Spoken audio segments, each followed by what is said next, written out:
அரியலூர் மாவட்டம் தேளூரில் அரசு பள்ளியில் கணினி ஆய்வகத்தில் கணினி வெடித்ததில் 19 மாணவிகள் மூச்சுத் திணறலால் பாதிக்கப்பட்ட நிலையில் தற்பொழுது மருத்துவமனையில் அனுமதிக்கப்பட்டிருக்கின்றனர்.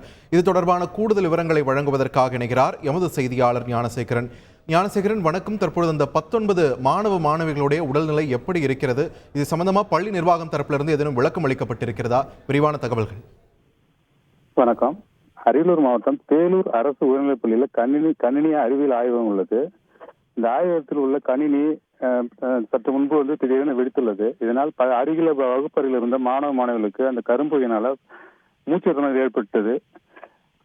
மற்ற அறைகளுக்கும் இந்த கரும்புகை பரவதனால மூச்சு ஏற்பட்டது. ஆனால் தொடர்ந்து இதுவரை பாத்தீங்கன்னா முன்னாடி 19 பேர் முதல் கட்டமா இருந்தாங்க. அப்புறம் அடுத்த ஆம்புலன்ஸ்ல வரும்போது இப்ப கூடுதலா பாத்தீங்கன்னா மொத்தம் 27 மாணவிகள் அரியலூர் அரசு மருத்துவக் கல்லூரி மருத்துவமனையில் சேர்க்கப்பட்டிருந்தனர். மருத்துவர்களுக்கு தீவிர சிகிச்சை அளிக்கப்பட்டு வருவாங்க. ஆனால் அந்த கணினி வெடிப்புக்கான காரணம் இதுவரைக்கும் தெரியவில்லை.